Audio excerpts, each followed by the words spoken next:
Hey, you're one of those guys who believes, that 9/11, that you don't believe 2 planes knocked down 3 buildings, right? Well, I believed it when it happened, and then after I got out of office, my son kept badgering me to pay attention to these things on the Internet, and I finally did, and I started studying it, and I started opening my eyes a little. And there's a lot of very difficult questions that have not been answered, and no one seems to want to provide an answer. What's the most difficult question that you see? Well, that a third building could fall into its own footprint 5 hours later, having not been struck by much of anything. So what do you think happened? 1 stories high. How did that happen? The 9/11 Commission didn't even address the issue. So what do you think happened?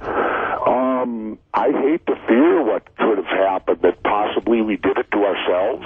You're kidding me. Well, Howard, I worked in demolition and was trained by the best guys in the United States Navy, being a frogman. And how could those buildings fall at the rate of gravity?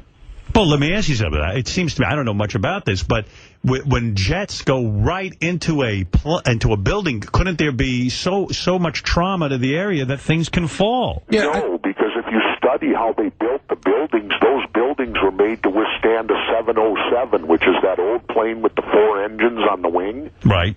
Well, that's as big as what hit it. And by my studying, they said it was built to where if a plane penetrated it, it would be like a pencil going through a screen door. But it seems unthinkable to me that our own government, this would be... Nothing's unthinkable. Don't you... You're talking about power. You're talking about foreign policy changing over this event. You're talking about getting control of the Middle Eastern oil. You think Bush is smart enough to pull off something like that? Oh, please. I don't know if he is, but I certainly think there are people capable of doing it. But, I'm not saying that it didn't happen. All I'm saying is that take jet fuel, for example. It's kerosene. Kerosene doesn't burn very hot. They're telling us that a kerosene-based fuel melted these steel concrete girders in a giant building so it would simply collapse to the ground. Jeez. And it collapsed in all powder. Wouldn't it come down in big chunks? The thing is the fire caused the columns to weaken, and the sagging floors is what caused the building to implode. Okay, if that's the case, if you use that analogy, then when you go camping and use a propane stove, which propane burns hotter than kerosene does, if you leave it on for 2 hours and you put a big can of beans on your grill, shouldn't the grill collapse? See that, Fred? Shouldn't the metal weaken to the point where the weight of the beans on the grill... It's not that much weight and it's not that much heat. It doesn't happen. I don't eat beans. Well, the point I'm saying is these buildings would not collapse in that manner. Gee, what are the beans? That's crazy. This is crazy. Like, even when you say that the planes were made to go through a certain way, you've never seen anything that was built to work a certain way, but you never know until something happens. Well, there is also in the report that they did not build it. But when you question it, you're attacked.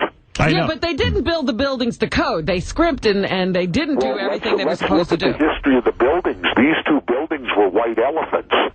They were losing money. They had asbestos in there, and they were being required by law to do over $1 billion worth of asbestos removal. So you think somebody might have sabotaged? Just for that, they knocked them out? It was an insurance job? Summer insured them against terrorism attacks and made $7 billion, of which he settled for 4. I might have to read your book. You might have to. It's called Don't Start the Revolution Without Me. It's in stores now. By Jesse Ventura, Governor Jesse Ventura.